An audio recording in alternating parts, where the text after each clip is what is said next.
जय जगन्नाथ जय जगन्नाथ जय जगन्नाथ। राधे श्याम राधे श्याम राधे श्याम। गुरु ब्रह्मा गुरु विष्णु गुरुदेव महेश्वर गुरु साक्षात् परं ब्रह्म तस्मै श्री गुरवे नमः। त्वमेव माता च पिता त्वमेव त्वमेव बन्धुश्च सखा त्वमेव त्वमेव विद्या द्रविडं त्वमेव त्वमेव सर्वं मम देव देव। काली आमे गीतार 2टी श्लोक को पठन करथिले। आसंतु आज आमे गीतार 3 नंबर श्लोक आरंभ करिवा। जय जगन्नाथ।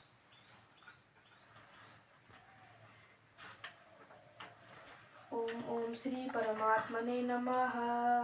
ओम नारायणं नमस्कृत्यं नरं चैव नरोत्तमं देवीं सरस्वती व्यासं ततो जयमुदीरयेत्। ओम मूकं करोति वाचालं पङ्गुं लङ्घयते गिरिं यत्कृपातमहं वन्दे परमानन्दमाधवम्।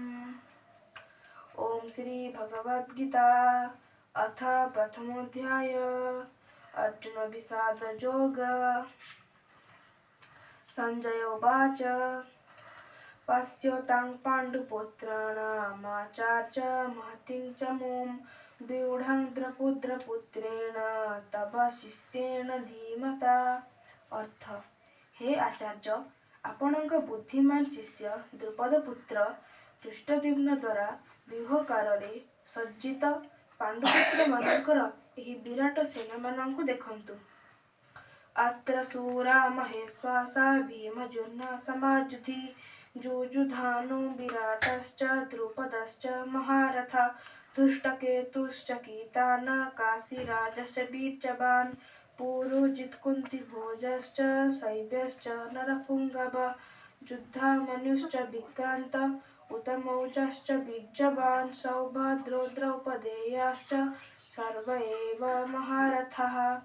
अर्थ, ଏହି ସେନାରେ ମହା ଧନୁର୍ଦ୍ଧାରୀ ତଥା ଯୁଦ୍ଧରେ ଭୀମ ଓ ଅର୍ଜୁନଙ୍କ ସମାନ ଶୂରବୀର ସାତ୍ୟକୀ ବିରାଟ ତଥା ମହାରାଜା ଦ୍ରୁପଦ ଧୃଷ୍ଟକେତୁ ଓ ଚେକିତାନ ତଥା ବଳବାନ କାଶୀରାଜ ପୁରୋଜିତ କୁନ୍ତୀଭୋଜ ଓ ମନୁଷ୍ୟମାନଙ୍କ ମଧ୍ୟରେ ଶ୍ରେଷ୍ଠ ଶୈବ୍ୟ ପରାକ୍ରମୀ ଯୁଦ୍ଧାମନ୍ୟୁ ତଥା ବଳବାନ ଉତ୍ତମୌଜା ସୁଭଦ୍ରା ପୁତ୍ର ଅଭିମନ୍ୟୁ ଏବଂ ଦ୍ରୌପଦୀଙ୍କ 5 ପୁତ୍ର ଅଛନ୍ତି।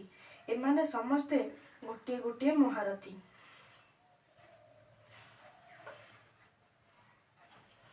ଜୟ ଜଗନ୍ନାଥ ଜୟ ଜଗନ୍ନାଥ ଜୟ ଜଗନ୍ନାଥ। ଆଜି ଆମେ ଆମର ଗୀତାର ଶ୍ଲୋକକୁ ଏଇଠି ଆମେ ଶେଷ କରୁଛୁ। ପୁଣି ଆମେ କାଲି ଗୀତାର 7ମ ଶ୍ଲୋକରୁ ଆରମ୍ଭ କରିବା।